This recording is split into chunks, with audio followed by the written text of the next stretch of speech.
Nul n'est semblable à toi.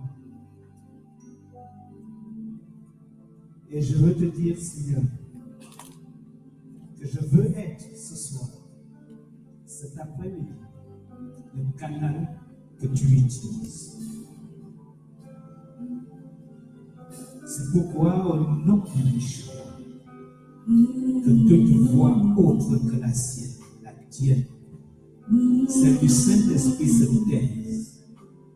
Que toute pensée soit captive à l'obéissance à ton esprit. Toi l'invisible et moi le visible, Seigneur, accorde-nous ta seule gloire. Lève-toi et déploie-toi maintenant au nom de Jésus. Amen. Alléluia. Nous pouvons nous asseoir dans la présence du Seigneur.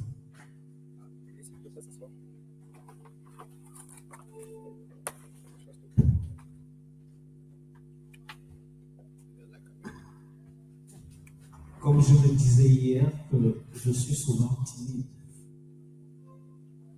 Mais le Seigneur me suit. Je ne suis pas timide parce que j'ai peur des gens. Je suis timide parce que j'ai peur de dire ce qui vient de moi. Parce que pour chacun de vous qui est ici présent, il y a un homme, il y a plus de 2000 ans, est descendu de son trône, est venu sur la terre. Il est né dans une étable. Personne n'a fait cas de lui. Cependant, rien que par sa simple naissance, tout le royaume était en ébullition. Parce que les signes annonçaient quelque chose d'extrêmement glorieux. Les trônes avaient peur. Et alors on décida, pour exterminer cette menace, qu'on tue tous les enfants de quelques heures, de quelques minutes à 2 ans. Pour vous dire que quand je me retrouve devant vous, pour qui cette menace, on avait tué tous ces enfants, mais cet homme, il a vécu ici, il a grandi, il a fait des miracles, il a accompli ce pour lequel le Père l'avait envoyé. Il a versé son sang pour chacun de vous. Et ça me fait extrêmement peur. Et c'est ce qui fait que je suis timide. Parce que j'ai peur de dire n'importe quoi à ceux pour qui Christ est mort. Alléluia. Mais qu'à cela ne tienne, je fais confiance à l'Esprit qu'il a mis en moi, son Saint-Esprit, celui qu'on appelle le Paraclétos, celui qu'on appelle la l'aide. Et c'est pour ça que je vous ai dit que je me soigne, qu'il me soigne. Parce que chaque fois que je prends la parole pour parler de lui, alors là, il me soigne. Et je deviens une autre personne. Alléluia. Nous allons prendre notre Bible dans le livre de la Genèse, au chapitre 37.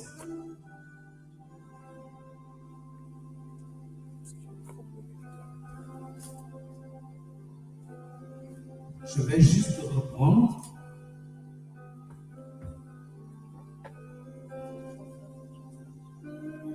le chemin qui nous a été tracé depuis vendredi. Genèse chapitre 37, nous dirons le verset 3. Si quelqu'un peut nous le lire.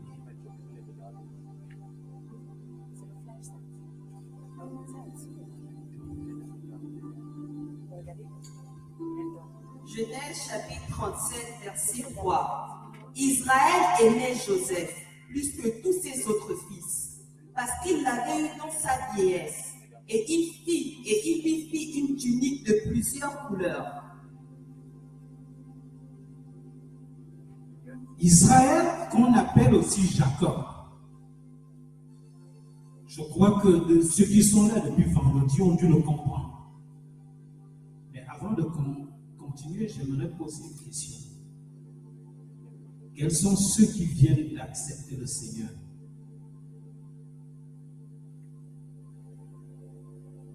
Une personne. Quels sont ceux qui ont déjà fait les fondamentaux de la foi?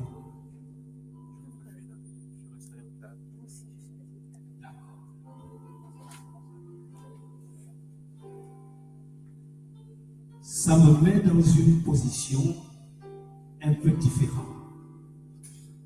Parce que il y avait un message pour chacun de nous. Mais ça dépend aussi de la catégorie dans laquelle nous boxons. Il y a ceux qui sont des bébés, et quand tu dis certaines choses, ils ne les comprennent pas. Oh, je vais vous raconter une histoire. Un jour, on était encore à Libreville, et je faisais le protocole ce jour-là. Je vois un monsieur qui arrive, on était au centre d'évangélisation de Bethany, avec un calibre 12. Et je lui dis, mais papa, tu ne peux pas rentrer à la réunion au culte avec un calibre 12. Il faut que tu me le donnes, que je vais le garder, et puis je te le rendrai à la fin du culte. Il me dit que non. Lui, il garde son calibre 12 et il veut voir le pasteur. Je lui dis, est-ce qu'il y a un problème? Il dit, oui, il y a un problème. C'est pour ça que je veux voir le pasteur. Donc je lui dis, dans ce cas, vous allez attendre. C'est même pas sûr qu'il vienne aujourd'hui. Parce qu'aujourd'hui, c'est une réunion d'évangélisation. Donc si tu veux vraiment le voir, c'est beaucoup plus tôt dimanche que tu es sûr de pouvoir le rencontrer. Il a dit non, moi je vais quand même attendre. Donc on est resté là 10 minutes, 15 minutes, 30 minutes, 45 minutes. Et puis le révérend pasteur Francis Michel Badigue est arrivé. Je me suis approché de lui, je l'ai amené à côté et je lui ai dit, je crois qu'il y a un souci.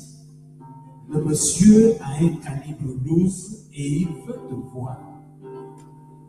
Donc, on ne sait pas quel est son problème.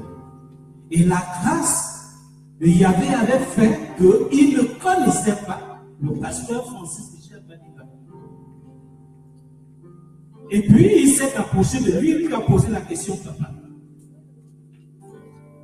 Qu'est-ce qu'il y a? L'homme qui était déjà fatigué lui dit que non, je veux juste voir le pasteur. Et il dit que non, le pasteur ne sera pas là, mais tu peux nous dire, on lui transmettrait votre message. Et comme il était fatigué, il dit non, parce que il enseigne des choses bizarres à mon enfant. Mais quelle chose bizarre? Il dit non, depuis une semaine, mon enfant me dit qu'il ne peut plus m'appeler papa parce qu'on lui a enseigné qu'il y a quelqu'un qui s'appelle papa. Et ça fait une petite. Ça nous rappelle que le samedi avant, il y a eu un message qui était passé, on avait lu le verset, il dit n'appelez personne Père, parce que Dieu seul est votre Père. N'appelez personne mon Seigneur, parce que Yahvé seul est votre Seigneur. Et notre frère a pris le verset à la lettre. Et il est arrivé à la maison, il n'appelait plus son père papa. Son père était devenu son frère. Et voilà le problème. Donc c'est pour dire simplement qu'il y a deux catégories de personnes. Il y a ceux qui prennent à la lettre ce qu'ils entendent et ceux qui comprennent par l'esprit. C'est pour ça que je crois que c'est pour ça que le Seigneur m'a interpellé pour savoir quel genre de catégorie de personnes nous avons ce soir. Alléluia. Donc je vais faire en sorte que chacun de nous puisse avoir sa part. Nous disions que Jacob avait un fils. Il avait plusieurs fils. Et il y a un qui s'appelait Joseph. Et à celui-là, il a fait une tunique qui n'était pas comme celle des autres.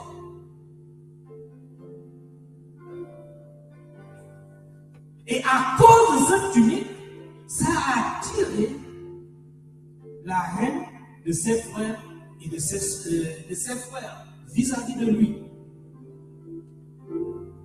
Et lorsque nous lisons la suite, on s'aperçoit qu'un jour, le père va l'envoyer pour trouver les autres qui étaient en train de perdre ses brebis. Et quand ils vont le voir arriver de loin, ils vont dire, voici le rêveur qui arrive. Il faut que nous lui réglions son compte. Pourquoi il était appelé le rêveur? Parce que de temps en temps, le Seigneur se révélait à lui et lui montrait ce qu'il voulait qu'il soit plus tard.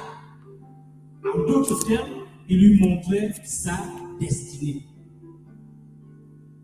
Alléluia. Je voudrais dire à quelqu'un ce matin qu'il y avait une destinée pour toi.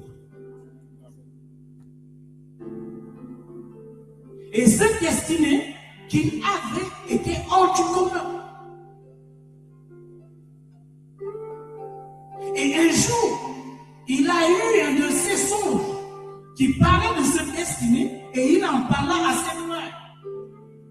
Et ça augmentait encore plus la haine qu'ils avaient pour lui. Et une deuxième fois, il a encore eu le songe qui confirmait le premier. Et il s'empressa dire au Père que voilà ce que j'ai rêvé. Et le Père s'énerva et lui posa la question, qu'est-ce que tu veux dire par là? Que moi, ta mère, tous tes frères, nous viendrons nous prosterner devant toi. Mais la Bible dit que le Père garda tout cela en mémoire. Je voudrais parler de quelque chose de spécial ce matin.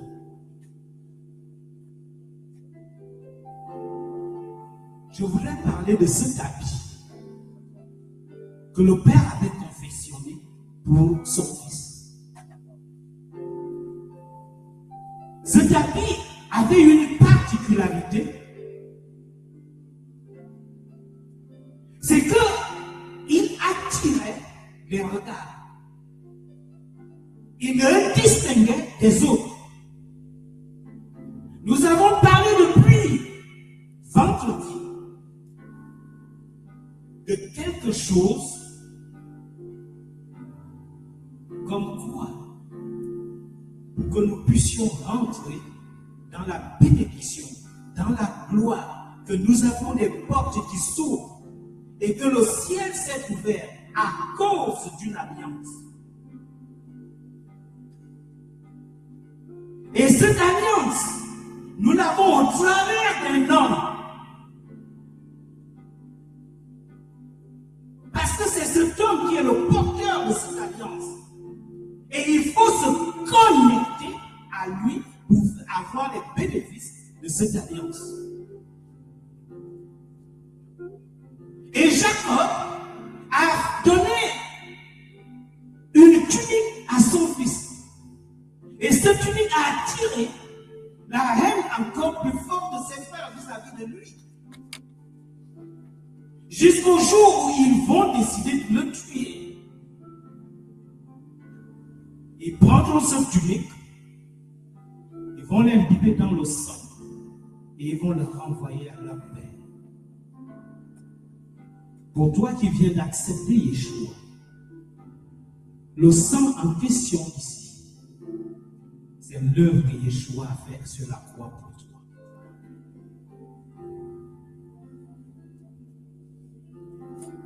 Parce que c'est ce sang-là qui te réconcilie avec le Père. Mais pour toi, il faut comprendre aussi une chose. Mais pourquoi le Père ne s'attache pas à chercher ce qui a tué son fils? Le corps de son fils. Il va simplement se limiter à dire que non, un animal féroce l'a déchiqueté. Mais nous savons que quand un lion s'attaque à un homme, il laisse son squelette. Il n'a pas demandé où était le squelette.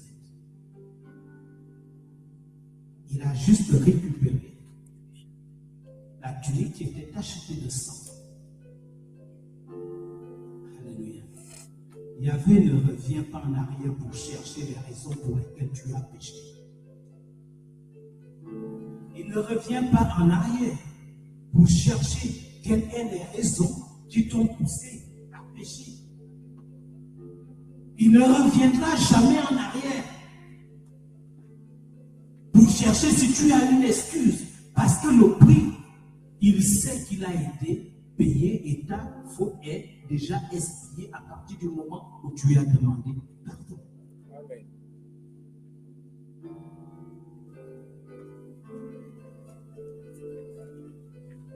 Et voilà que Jacob a cette première tunique qu'on va le dépouiller. Il ne va pas rester nu. Lorsqu'on le vend comme esclave chez Potiphar, Potiphar va lui donner encore une autre tunique. Je voudrais vous parler des 3 tuniques de Joseph. Je vous ai déjà parlé d'une. Celle du salut. Et il y a une deuxième que Potiphar va lui donner. Mais cette fois-ci, ce ne serait plus ses frères, mais ce sera la femme de Potiphar. La femme de Potiphar va tomber amoureux du pauvre Joseph. Va décider de coucher avec lui. Nous prenons Genèse toujours. 39, verset 12. Lecture.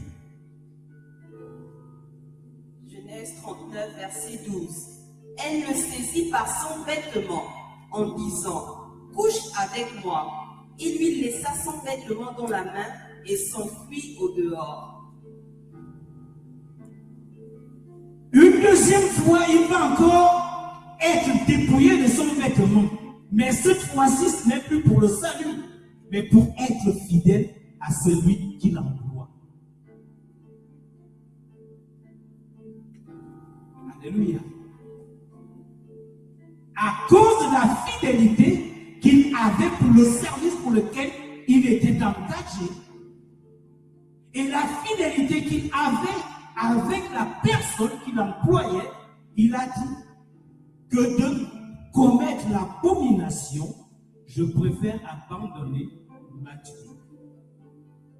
Alléluia. Il va abandonner ta tunique à cause de la tentation. Je voudrais te dire aujourd'hui, toi qui viens d'accepter le Seigneur, il vaut mieux que tu abandonnes ta tunique que de tomber dans le péché.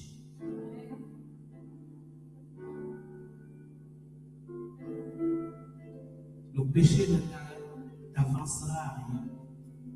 Il ne te garantira pas l'avenir, mais plutôt que la fidélité à Yahvé fera de toi que tu atteignes le but pour lequel il t'a appelé. Alléluia.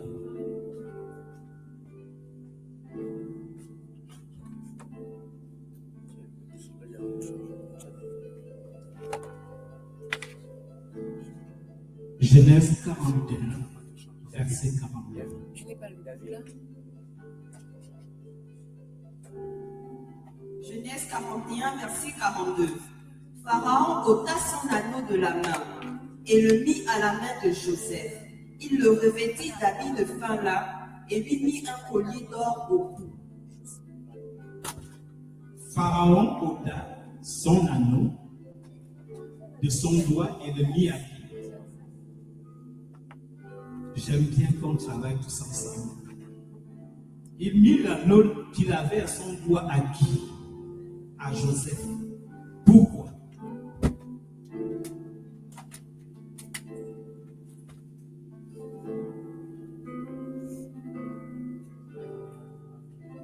Parce que Joseph avait la sagesse. Et cette sagesse lui venait de qui?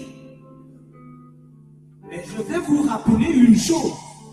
Quand Joseph était chez son père, il était incapable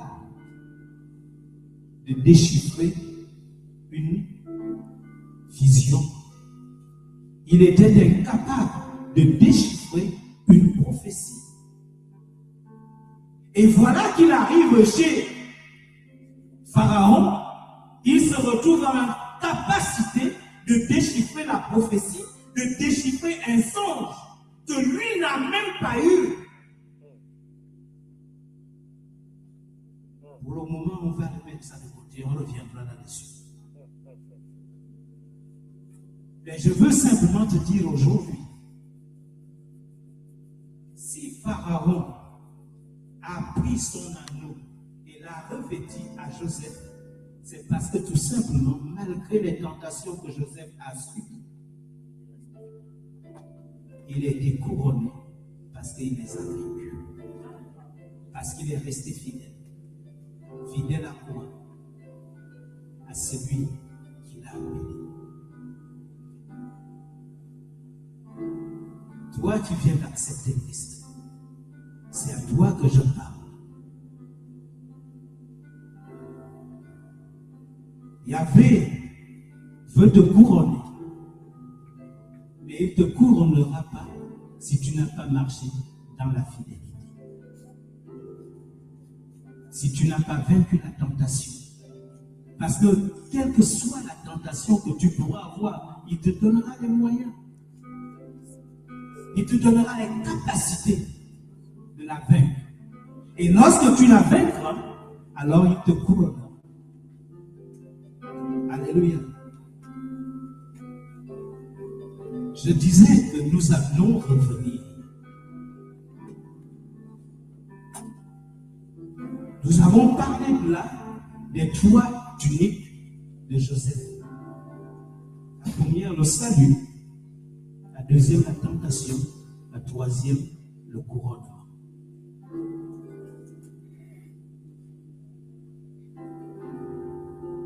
Nous avons un Père.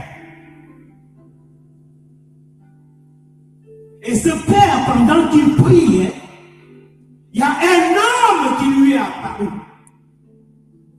Et lui a dit, je t'appelle à mon service. Il lui a dit, je t'appelle à mon service pour que tu fasses quoi? Il lui a donné une mission. Tu ne peux pas servir le Seigneur si tu n'as pas une vision. La sœur disait hier que tu ne peux rien faire si tu ne connais même pas qui tu es. Donc si chacun de vie existe, c'est parce qu'il y a une vision derrière. Et il marche selon cette vision. Et lorsque tu viens à chacun de vie, tu intègres une vision. Et lorsque tu intègres cette vision, ce n'est pas toi qui as la vision. Ce n'est pas toi le porteur de vision. quelqu'un d'autre la porte. Et toi, tu sais seulement de suivre cette personne. Lorsque Yeshua arrive, il dit, vous allez rentrer dans la ville et vous verrez une femme qui porte une jarre d'eau. Suivez-la. Et c'est ce que Yahvé te dit à toi qui es aujourd'hui au ministère à chacun de vie. Que tu as trouvé une personne que tu dois suivre. Cette personne est la porteuse d'eau. Tu n'es pas là pour porter ta propre vision.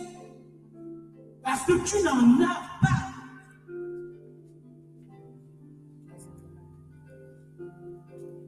Yahvé ne peut pas te parler des choses de chapitre de vie, de la vision de chapitre de vie, si tu n'es pas sous le couvert de quelqu'un qui porte cette vision.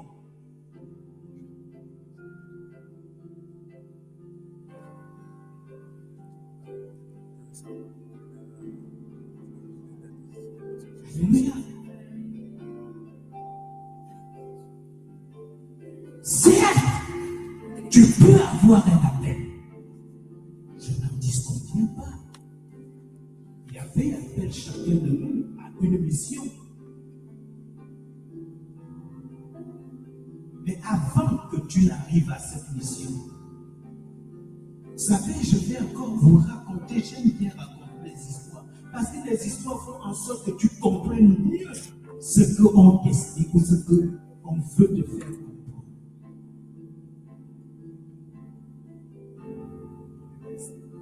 Il y avait un homme qu'on appelait David. Il était jeune lorsqu'il se met au service d'un roi. Et sa mission était que lorsque le roi devenait agité, il prenait sa harpe et il commençait à lui jouer de la musique. Parce que la musique de ce jeune homme apaisait le roi.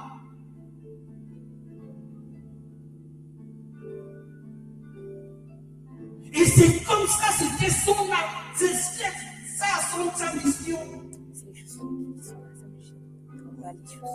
Mais ce jeune homme, il avait des caractéristiques et il était fort. Parce que lorsqu'il gardait les troupeaux de son père, un lion est venu et il a combattu le lion, il a tué le lion. L'ours est venu, il a fait la même chose. Il a défendu le butin. Il a défendu les bêtes qui étaient sous son autorité, sous sa responsabilité. Et lorsqu'il arrive devant ce roi, il n'a pas dit que je suis fort, je suis ceci. Donc tes problèmes, je vais les résoudre. Il s'est limité à ce pour lequel on l'a appelé.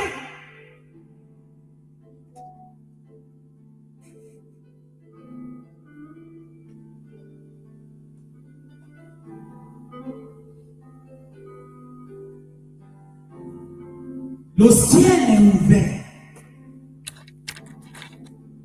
De cette ouverture, il y a quelqu'un pour qui le ciel s'est ouvert. Et c'est cette personne que tu suis.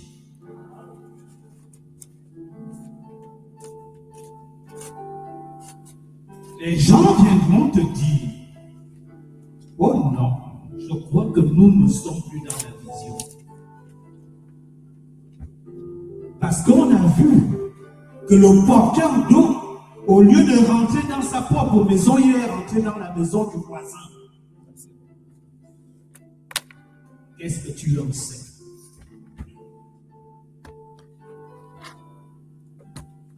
La tentation te viendra de dire que non, moi je connais plus que lui, j'ai fait plus des hautes études. Je maîtrise beaucoup plus les langues mortes que lui. Je maîtrise beaucoup plus telle ou telle chose. Oui, mon responsable, je ne comprends pas. Je crois que là, il y a un problème. il a pété les plombs. Donc je pense que il faut que je le remette sur le droit chemin.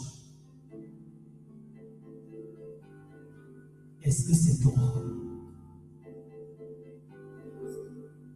Est-ce que le ciel s'est ouvert pour lui ou pour toi?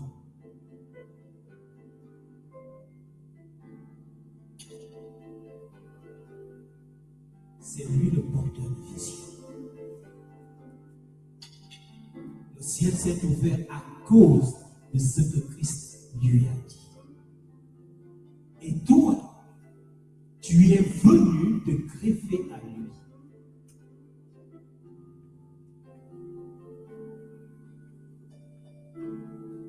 Alléluia.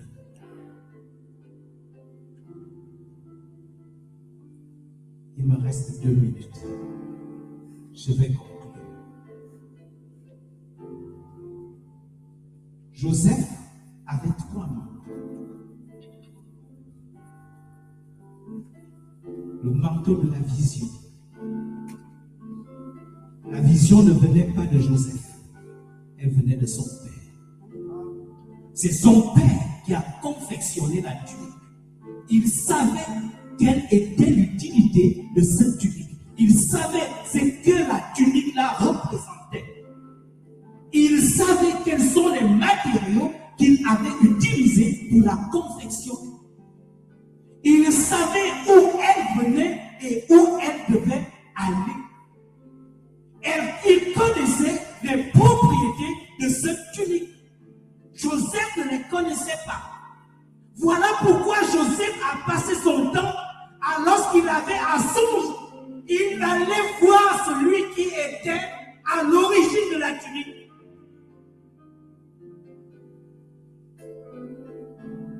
Je vais te dire une chose. C'est vrai, tu connais la parole de Yahvé.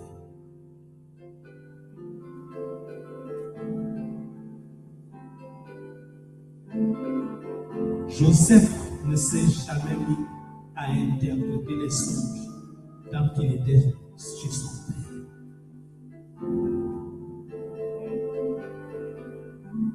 Tant que tu es sous la vision de quelqu'un, Yahvé ne te donnera jamais et jamais les indications sur la vision, parce que ce n'est pas à toi de le faire.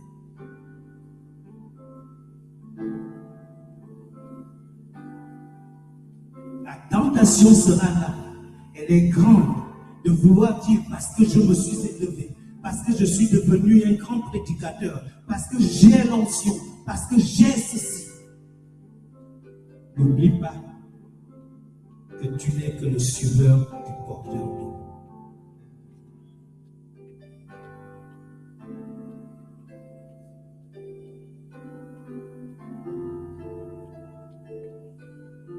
Et je termine en concluant ceci. Un jour viendra où le Seigneur t'appellera et te donnera ta vision. La vision ne serait rien d'autre que le couronnement. Mais pourquoi tu arriveras au couronnement? Pourquoi le ciel restera toujours ouvert sur toi? Parce que tu aurais marché dans la fidélité à ton vision. Alléluia. Et je termine par cette petite histoire. Un jour, j'ai travaillé avec un homme. Et cet homme ne me faisait pas confiance parce que je n'étais pas de la même nationalité que lui. Un jour, il m'a envoyé ouvrir une église à Paris. J'ai fait ce qu'il me disait. L'église a commencé à prospérer. Et il a eu peur. Il a appelé un autre de ses compatriotes qui lui a dit, à partir de maintenant, c'est toi le responsable. Et on m'a relégué à celui qui faisait les annonces. Chaque dimanche, je partais de chez moi, je faisais 200 km à peu près, 300 allers-retours environ, pour aller lire les annonces. Le jeune qui était devenu le responsable avec l'âge de mon propre fils. De la même façon que je m'applique à vous transmettre la parole de Yahvé aujourd'hui, je me suis appliqué à lire les annonces. Jusqu'au jour où un problème est survenu, on m'a appelé, nous avons entendu que vous avez dit, je me suis mis à rire. Souvent, quand je me mets à rire, quand il y a un problème, c'est que quand je vais parler, ça risque de vous dépasser. Je me suis mis à rire. Il a continué à parler, il a parlé, il a parlé. Et puis je l'ai regardé et je lui ai dit ceci. Vous savez, depuis que je prêche l'évangile, il y a une chose que j'ai compris. Que si David est devenu celui qu'il avait dit qu'il était un homme selon mon cœur, c'est parce qu'il avait compris ce qu'était l'autorité.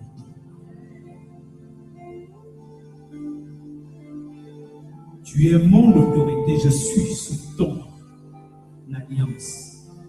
Tu me dis que c'est ton fils là de 2 ans qui est responsable. Quand on ira devant le peuple, je lui poserai la question, fils, qu'est-ce qu'on fait?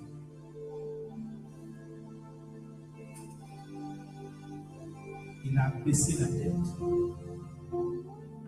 Depuis ce jour-là, il m'a regardé d'un autre regard. Je veux dire à quelqu'un ce jour que tant que tu es chez le Père, c'est le Père qui interprète le songe.